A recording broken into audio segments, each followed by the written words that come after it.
Hey there, welcome back to 7 Minute Books.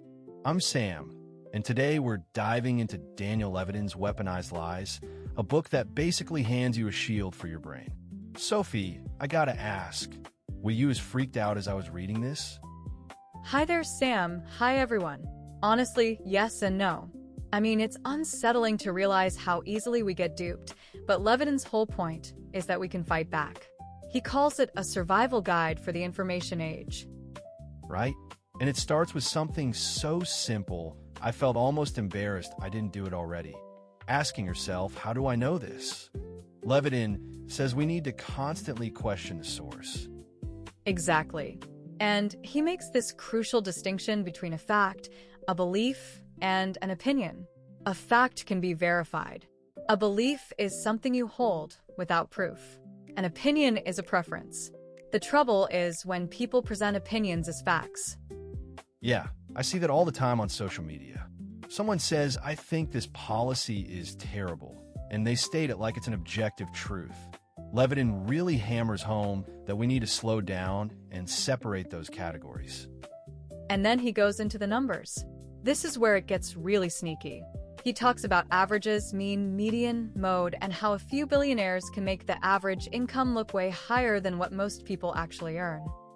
Oh, that part stuck with me. When a politician says average incomes are rising, they're almost always using the mean. But the median, the middle earner, might be flat or even dropping. It's a total manipulation. Exactly. And percentages are another minefield. You always have to ask percentage of what? A 50% increase sounds huge, but if it's a 50% increase in a very rare disease, that's still a tiny number. You need the base rate. And then there's correlation versus causation. I feel like I know this one, but Levitin's examples drive it home. Ice cream sales and drownings both go up in summer, but ice cream doesn't cause drowning. It's the hot weather. Right. And he warns about graphs with truncated y-axis. If a company starts their profit chart at 99 million instead of 0, a tiny increase looks like a huge spike. Always check the scale. I actually did that after reading the book.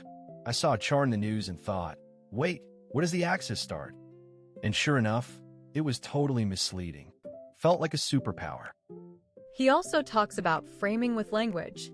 A 90% survival rate sounds way better than a 10% mortality rate, but they're the same thing. Levitin says to strip away the emotional words and focus on the facts. And cherry-picking data. That's the one where you only show the evidence that supports your side and ignore everything else. A company cites one study saying their product works, but there are 20 others that say it doesn't. Right. And then he gets into the psychology, confirmation bias, motivated reasoning. We naturally seek out information that confirms what we already believe.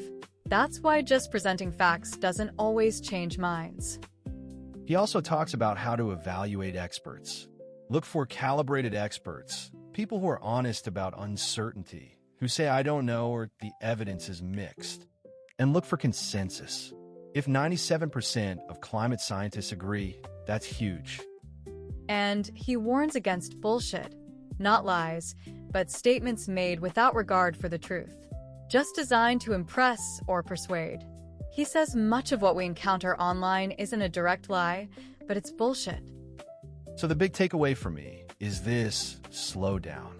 Before you share that headline, before you get outraged, ask yourself, how do I know this? What's the source? What's the evidence? That one habit changes everything. And if you want to go deeper, the whole library's over at 7minutebooks.com/app with over 6,000 fiction and nonfiction titles you can read or listen to in any language. It's $2.99 a month, $9.99 a year, or $19.99 for lifetime access. Ultimately, this book is a toolkit for protecting your mind. It doesn't make you infallible, but it makes you harder to fool. And that's a superpower worth having. We'll see you in the next one.